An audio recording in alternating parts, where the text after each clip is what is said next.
Hello again, fight fans. Welcome to the rooftop for episode number 123 of the Neutral Corner. I am Michael Montero for Boxing Monthly Magazine and BoxingMonthly.com, joined by the lovely, talented, beautiful Tiffany Lam.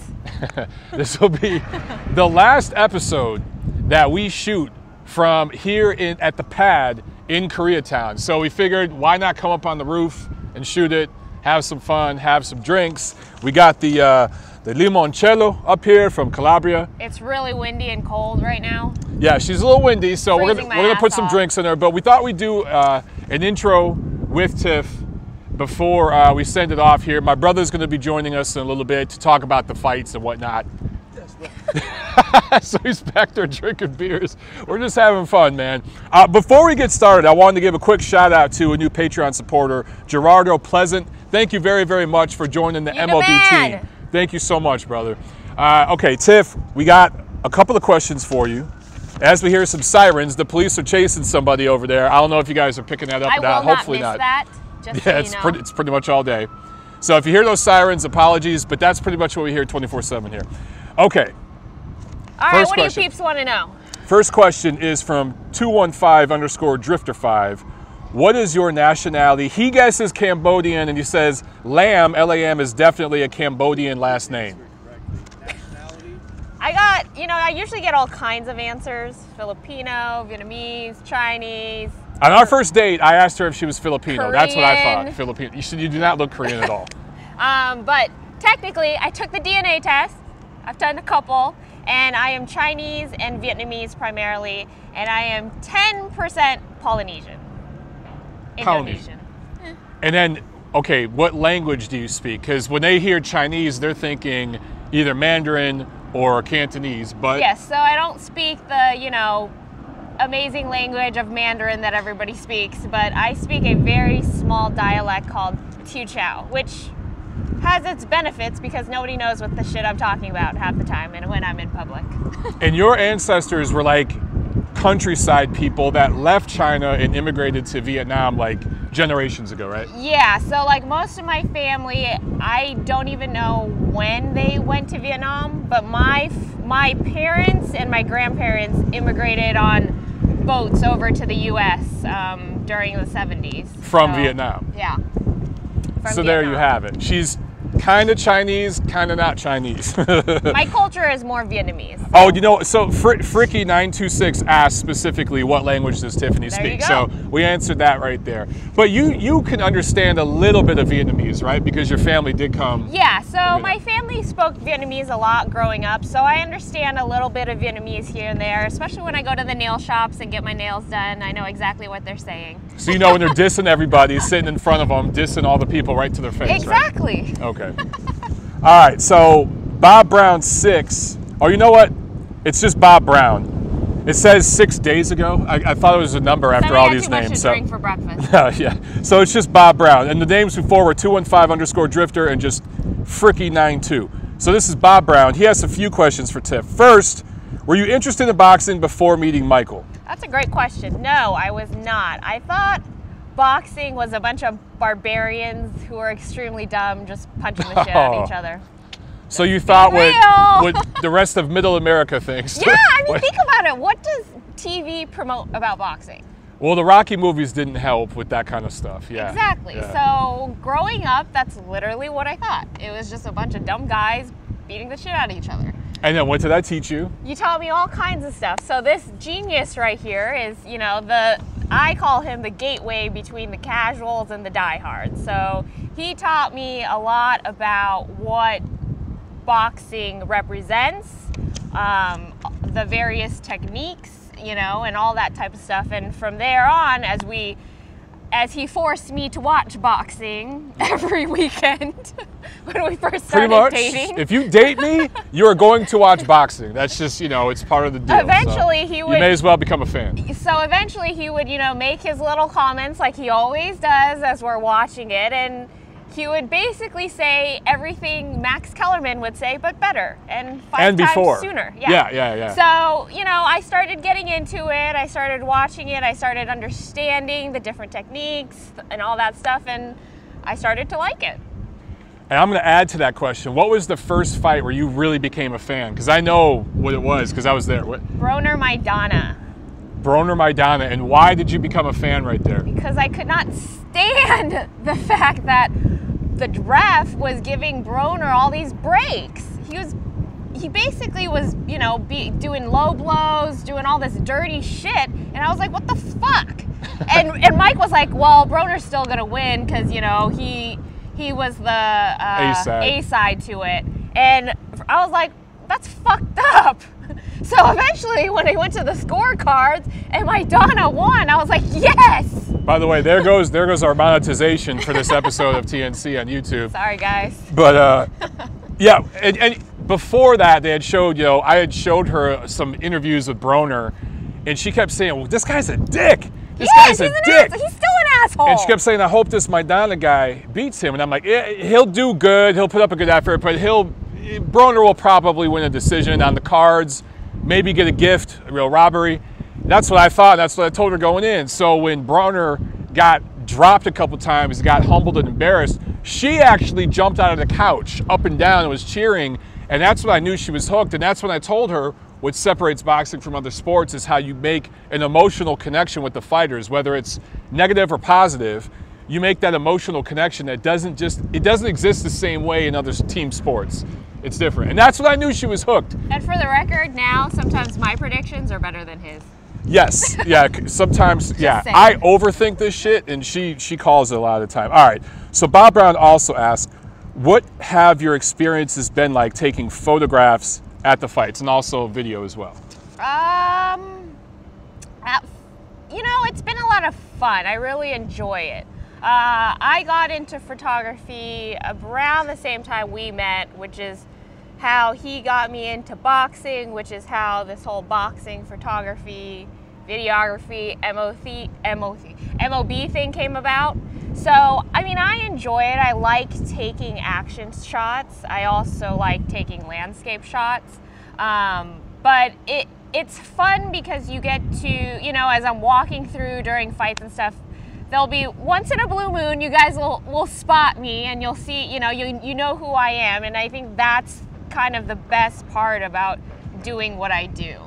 When people appreciate your work. Yeah, when people appreciate what I do. And it's just kind of fun, you know, taking pictures of fighters and being able to capture some moments that will never get captured again.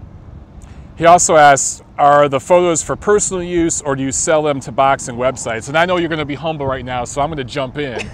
She's had a couple of photos entered into photography competitions, one here in Los Angeles, one in San Diego. So she's won awards for some of her fight photos. And it was actually one photo of Fulgenico Zuniga, who's a journeyman fighter from Colombia, that won her an award that no one in America knows. You know, casual boxing fans have no idea who that fighter is. Most of you guys will probably know because you're a diehard if you're watching this show. And that photo, she captured a great photo that won an award at a photography festival. Yeah, that was at the San Diego County Fair. And she's had some of her work published on sites, but also in Boxing Monthly magazine. We're working on Ring magazine. We'll see what happens later this year. So anyway, because I knew you were going to be humble about that, I wanted to jump in and answer that for you.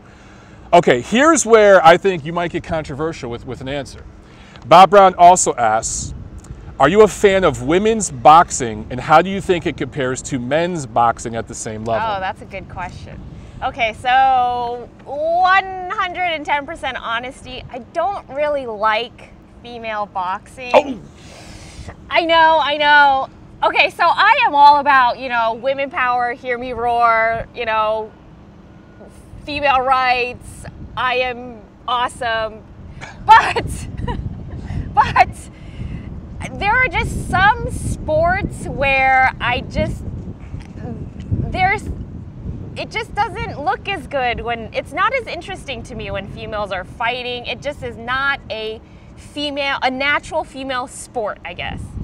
And I guess I don't know what that means about seeing two men beat the shit out of each other, but well, it's I'll go ahead and further that. It's an aggressive, masculine sport.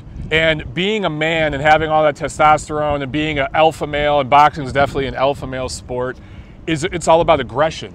Yeah. And I think that goes against the female's nature to a certain degree. But more than any of that shit, the male fighters are just better. When I watch female volleyball, when I watch female tennis, some of those athletes are really, really good compared to their male counterparts. But it's not even just, it's not just about better. Like, I'm not even comparing like technical skills. I'm just comparing visuals and like actually watching. So if I'm watching, you know, female boxing or female basketball, or I just don't find that as interesting as watching female figure skating or, there you go. Or something figure like skating. that. That's you a know? perfect example. And there are plenty of male figure skaters who are great. They have great technique. They, you know, and I don't mind watching them, but I prefer watching females. And to your point, it's more of a feminine versus masculine. That's why male figure skaters are gay. No, not all of them. Most hashtag not all. Okay. John Newman asked this for Anthony, but I'm going to ask it of you too. Favorite active boxers? And favorite boxers in history, you probably don't know because you just started watching boxing like 4 or 5 years ago. Active boxers? Favorite active boxers, and what other sports do you follow, if any? Are we going to get a lot of hate when I answer this question? I don't think so. I don't think so, unless you say Andre Ward or so. There might. Hey, oh God! You'll be the LDBC's favorite. Least favorite. I just gave them a shout out, and I shouldn't have done that. All right, but yeah. Okay, favorite boxers. Golovkin, obviously. If you don't follow my Instagram, you probably should. At Japany, Jappany. You'll find a bunch of Golovkin gear on there. Although I still haven't gotten free gear. Yeah, she's actually paid for her Golovkin gear because, well, we won't go there. We won't go into why some of the other females get it for free. I will say Lomachenko has great skill, great technique. Klitschko just retired recently, so I guess I can't use him anymore. Well, no, he could be historical now. You could say historically he's one of your favorite fighters, Klitschko. And Sergey Kovalev. Okay. How can you not hate the Crusher? How can you not hate? Or not How can you not love the Crusher? I just talked about LDBC, and she just said a line from the LDBC. All right, anything else? Oh, you know what? I forgot one question from Bob Brown, and I thought it was a really good question that we could end this segment on, okay? Sure. And then, guys, we'll get into news and notes. This is going to be a super long episode. We're going to break it into 2 parts, all right? I thought, why not have fun for the last episode? It's a 2-week episode. We're on the roof chilling, so it's going to be fun. All right, Bob Brown also asked, covering boxing and going to fights, is it more of a hobby for us, for me and you, or do we actually make some cash off of it? Now, again, I know you're going to be humble here, but I thought we could take this and just talk about media in general, because I think there's a lot of misconceptions a lot of you guys out there have about the majority of boxing media and how this stuff works. Before we go there, y'all need to stop freaking out. You know, we're moving to Atlanta, but it does not mean we're dropping off this planet Earth.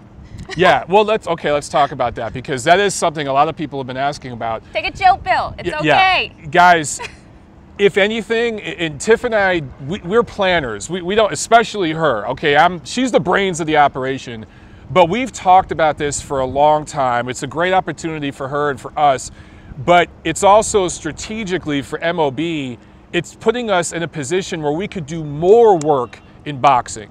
And the main reason is it's much more affordable to live out there. You get more bang for your buck.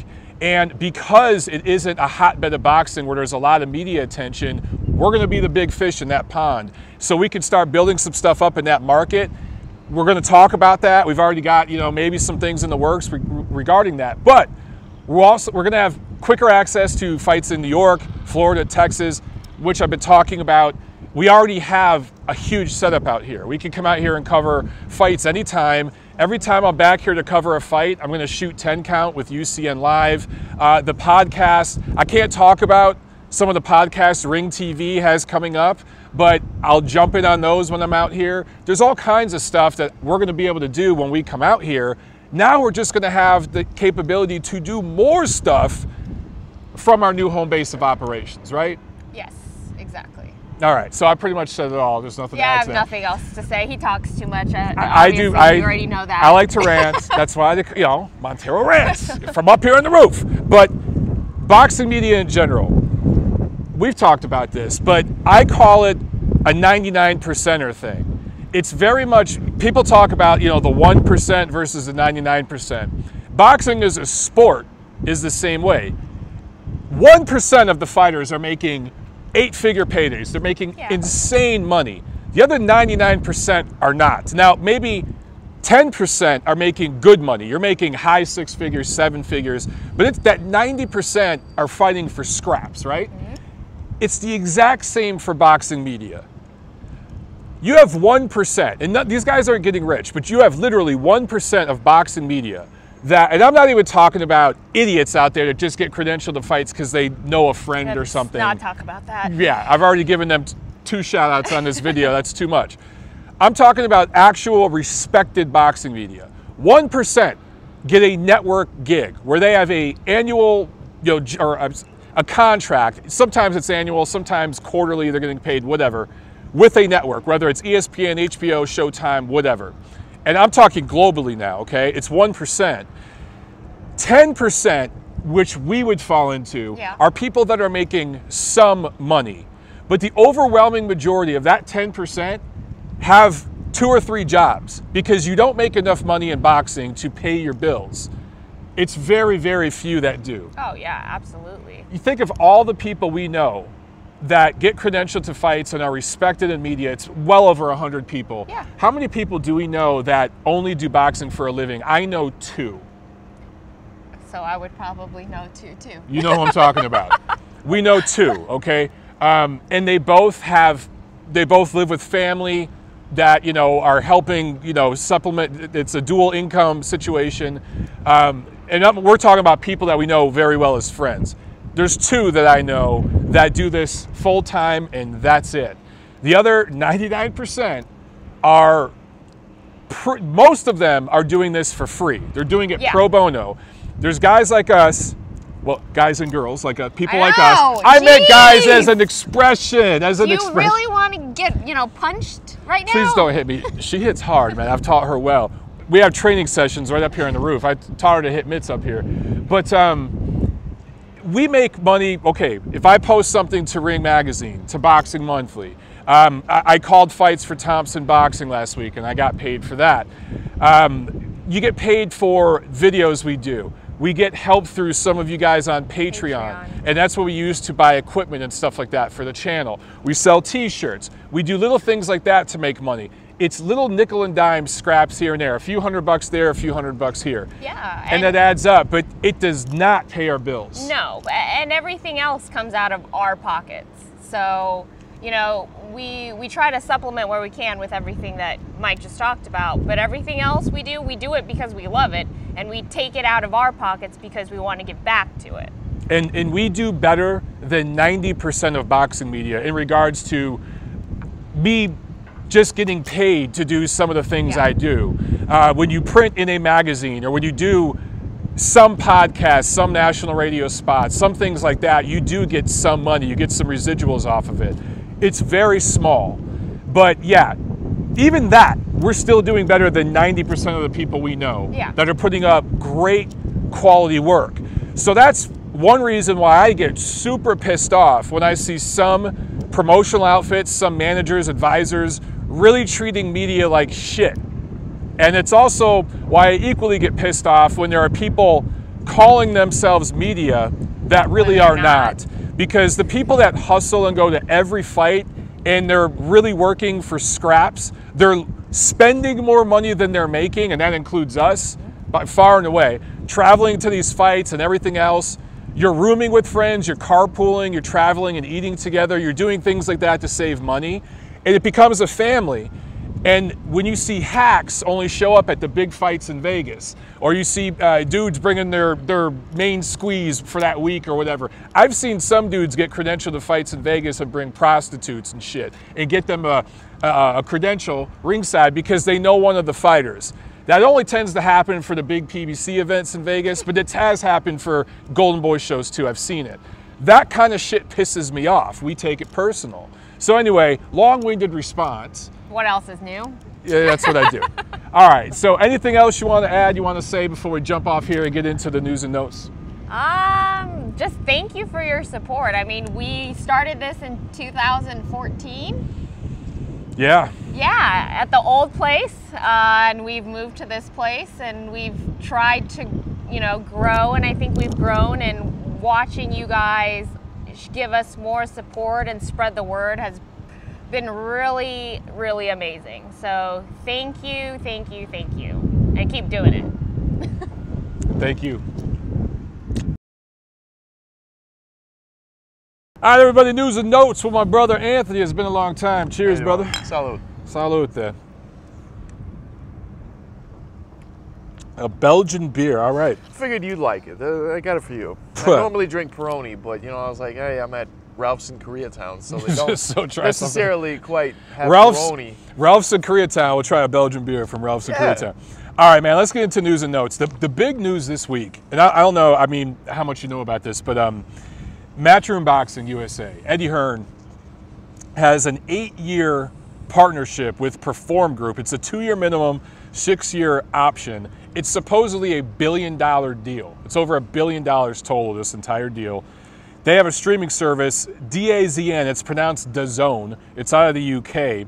Their budget for boxing is going to be their annual budget, bigger than HBO and Showtime combined. DAZN currently serves Austria, Germany, Switzerland, Japan, Canada. Now they're expanding their operation to the United States. According to Eddie Hearn, they're going to be streaming 40 cards a year, apparently 16 of them from the USA, 12 big cards and 4 monster cards, as he calls it. Also 16 Sky Sports cards from the UK, where DAZN is headquartered. There'll be a monthly subscription fee that hasn't been announced yet, no contract required.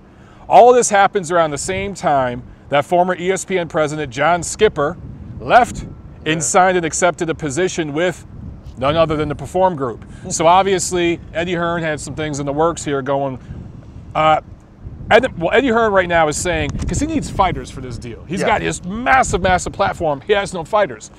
He's going. He's got some. He's starting. Going. Well, he's got UK guys, right? But he needs American guys. He got Danny Jacobs. This all started with Danny Jacobs, and you know, props to Jacobs for seeing the light here and seeing where the money was going. That's what leaving behind that, right?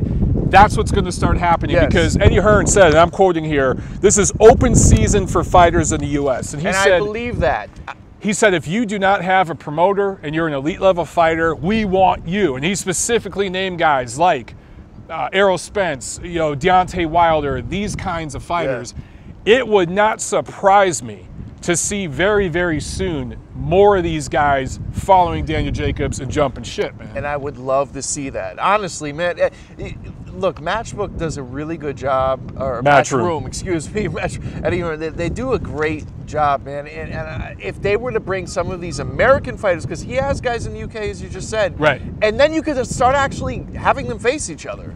You know, like everyone wants AJ and Wilder to fight, you know, but I mean, if you can actually start bringing these guys over, instead of having it, you know, boxing is all about leagues, divisions. It's so separated. Well, that was going to be my question with you, man. Is this going to add to that shit? Because it can, right now, but it also can help if they really can make things lucrative enough for fighters who are kind of free or looking for something. Apparently, these cards are going to have 7-figure license fees. That's what they're saying. I don't know. We'll find out. The one thing that I like, sorry to cut you off, but yeah, as you're saying, they're streaming. The internet, that's the future. We've talked about this before with ESPN, how they were doing their huge thing with Top Rank. A lot of you can now stream their old fights. So if Matchroom's doing it where you can stream their new fights, everything's online. You're talking about, you know, Austria, Canada, Switzerland, the US, the UK. I mean, this is all over the world. This is global. That's what it should be. So that's actually really smart, and I like that idea. And if you can get a fighter from the US who maybe isn't getting the greatest contract he wants, but then he could see, oh wow, I can be streamed all over the world. Man, you put on a good fight, people are going to want to see you, and they'll pay for that. Yeah, and the thing is, why this is... That's how I see this. Why this is such a big deal is you think, okay, there are other countries and parts of the world where boxing's huge. Mexico, Japan, right? Boxing's big. But in the UK, they speak English. Yeah. We might not always understand what the hell some of you guys are saying. Hey, I love from it. the I love countryside. Cockney. Yeah, the Cockney accent's great. Love but it. it is English. So you can have an American-born fighter go over to the UK and fight and do media work out there, and it works. And the same thing in reverse, because obviously AJ is coming to America. And speaking of AJ, Hearn is rumored to be locking in a 3-year, £100 million deal with AJ coming up, because his deal right now with AJ ends in November. And I think his contract with Showtime is already up. I think the fight with Joseph Parker was the last one on Showtime. So you have to think that if Eddie Hearn locks in AJ, and he's been working with HBO, AJ's going to HBO. Yeah. Now, what scares me about that is the possible fight with Wilder, because Wilder's on Showtime. But if Wilder can get plucked by Eddie Hearn as part of this streaming deal, maybe all this works out and Hearn eats off both sides in that fight, right? He'd have to pay out a little bit, because Wilder has like 5 different handlers right now, but there's no one exclusive big-time promoter representing him. Yeah. You know what I'm saying? So Hearn would have to pay out little pieces. Yeah. But if he could get a piece of Wilder, I still say Wilder and AJ are fighting 3 times. They're going to fight 3 times. Most likely, yeah. 2019 definitely. and then 2020, especially maybe if they're 2020. in Vegas. If it's in Vegas, it's going all 12. Or to be controversial to where you have to have a rematch, something is going to ensure a rematch. There will be at least one fight in Vegas to get the whales involved. And now as part of this DAZN thing, it all makes sense. It's all coming together, right? One of those will be in Vegas. Obviously, one's going to be in the UK. Depending on how those first 2 go, I think we could see a 3rd fight, and it could be in Nigeria. Honestly, it could be in Lagos, where I think AJ's parents are from, or maybe from that area anyway. That's the big city there. One parent, right? Yeah, one parent was British. So I could see something like that, where it could be this global thing, like you go back to Ali, to that era. I would fucking love it. Tiffany already said love fuck, that. So. I would love it. I think, look, I want to see, this is like when the PBC deal came down, guys, right? Where there was a lot of information, a lot of things were promised, and we reported it. However, as things started unrolling and coming out, you saw that some of the things we were promised, the number of cards per year on this network, on that network, it didn't come to fruition. We'll see what happens with Eddie Hearn's deal, but I will say this, what's smarter about this deal, and it's the same thing that Top Rank has with ESPN, it's one place. Yeah. It's one platform. The PBC really screwed up by going all over the place. Yeah, to where you're... And there was no rhyme or reason. There was no rhyme or reason. Yeah. If you want to subscribe to DAZN, let's say it costs $8 a month or something, and they're putting on monthly shows. Now, if they don't do shows for 3 months, they're going to lose subs. Yeah. But if they're doing shows every month, and once a quarter you're getting a really good fight, like let's say a Linares Lomachenko level fight, which you just saw on ESPN, that's all Top Rank has to do with the ESPN deal. If Eddie Hearn does this for the DAZN deal, you're good. And I think that he has a really, really good opportunity. Okay, the next World Boxing Super Series tournament is going to be bantamweights. Yep. Now, they're talking about the winner between Naoya Inoue and Jamie McDonald, which is going to be Inoue. He's going to have the WBA bantamweight title. He's going to be in this tournament. Zolani Titi, the WBO titleist. Emmanuel Rodriguez has the IBF. Ryan Burnett has the WBA super title. The WBC bantamweight title is currently vacant, so expect them to sanction a fight really soon for 2 guys who are in the tournament to get involved in this tournament. But at the end of the day, man, we're going to have complete unification in the bantamweight division in this tournament at some point next year. I love this fucking tournament. I love it. No, that's what I was going to say. I was waiting for you to say something negative, but you didn't. I can't. I can't. No, the cruiserweight tournament was outstanding. Yeah. We were supposed to get the championship this month. That got pushed back. Injury was the only reason, though. Right. So you got to understand, it was not promotion or managers or networks. It was just an injury. It was, Yeah, that's, so I mean, no, it's outstanding. I love this tournament. Do I like Richard Schaefer as a guy, as a person? No. He's a slimy piece of shit. However, I have to give the dude credit. This is a great tournament. So more to come with that, obviously, right? Mikey Garcia is going to unify his WBC lightweight title with IBF champion Robert Easter, July 28th at Staples Center, right down there, which we'll be back out here, Tiffany and I, in LA. No, we'll be here. We'll be here for that fight, covering that. So those of you who are like, they're going away, they're leaving boxing forever. That's what I'm like. No, we're very much still in this thing, and we're going to be back out here in LA covering that, so I'll see you guys then, those of you who are coming. Also, David Benavidez will defend his super middleweight title on that card. Here's the thing about Garcia. He wins the WBA, and a lot of people give me shit because I'm so hard on Mikey Garcia. Yeah. He just frustrates the hell out of me, guys. He wins the WBC lightweight title last January with his third round knockout over DAZN Zlatikanen. Has not fought in the lightweight division since. It has been almost a by the time this fight with Easter happens, it will have been a year and a half. So he hasn't defended, hasn't had a mandatory, nothing. The WBC gives him a pass. I wonder what. Mexican. I don't know why he gets a pass when other guys haven't, but be that as it may, there are people out there saying that Garcia should be still the #1 rated lightweight, that he should have been rated higher than Linares, who we'll talk about later because of his fight with Lomachenko. I think that's insane. The guy had one fight at lightweight against DAZN Zlatikanen. Jorge Linares has been the #1 lightweight for years. Traveled around the world. He was clearly the #1. This fight with Robert Easter is not official yet. They've agreed to terms. I do think it will happen, but with Mikey Garcia, you just don't know.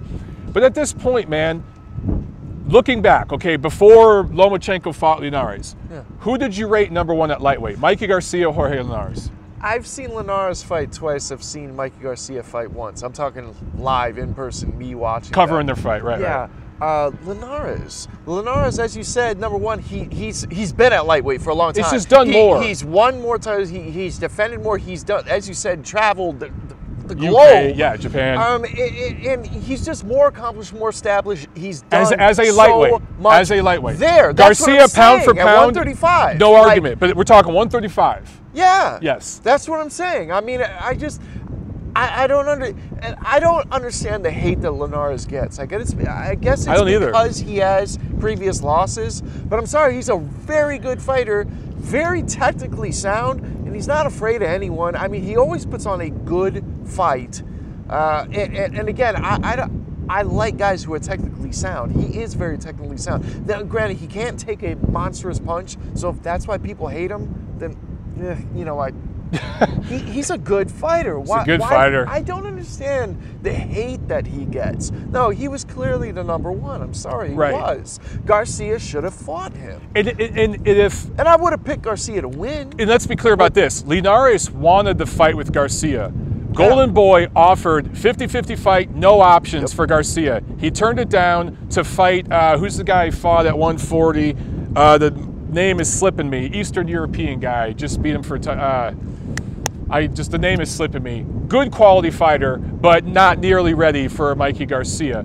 But if Garcia beats Easter, if that fight happens, and I do think he'll beat Easter.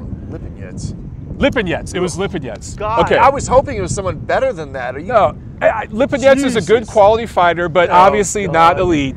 Garcia turned down a 50-50 fight with no options for the Ring Magazine lineal title at 35 and the WBA to unify with Linares to move up and fight Lipinets. So that tells you all you need to know about Mikey Garcia. He's going to beat Easter. Not easy square roll. Legacy. Right? Yeah, he wants no legacy. That's it. He's going to fight Easter July 28th. He's going to beat him. He's going to unify titles. But with the shaky relationship he has with Top Rank for the way he ran out on them all those years ago because they wanted him to behave like a fighter, I don't know if him and Lomachenko are going to fight anytime soon, man. And you're going to have one guy who has 2 titles because Lomachenko is going to fight Ray Beltran and unify with the WBO. You're going to have one guy with 2 titles, another guy with 2 titles. They're not going to fight each other. I know that a lot of people will probably get mad at me for this, but I have a feeling that Garcia, he doesn't want that fight. I don't think he wants to fight Lomachenko. I don't think he wants to fight him right now. Not right now. No way. Well, I think there are so many people on YouTube who hate Lomachenko who are out there saying Garcia knocks him out. Oh, I know. of course, you know, Deontay Wilder knocks him out. I know. I've seen Deontay Wilder knocks out Vasily Lomachenko. I don't know. I've seen the comments like he ain't shit until he moves up and fights. You know, until he fights Wilder. People. I think Wilder would knock Lomachenko out. I'll go on record and say that. I don't know. He did not knock out what's his name? That degenerate. Who's that stupid kid from Wichita? Kid. Yeah, that. I can't think of his name. He's so insignificant. But he went in the gym and he got hit several times. He'd go down but kept getting back up. Whatever that troll's name. Yeah. I know, and now I can't think of his friggin' name. But it's probably better off we don't remember his name. If you remember East Side Boxing, that fucker was Zelenoff. Yeah, Zelenoff. He was all over God. East Side Boxing. Oh my God. That was great to see. I'll fight that Charlie motherfucker right now. Well, dude, he will challenge you. He will. I know he will. Well, then come on, dickhead. Come up to the rooftop, fool. Come up to the rooftop. All right, that's it with news and notes, guys. Let's get into the review of what took place last week.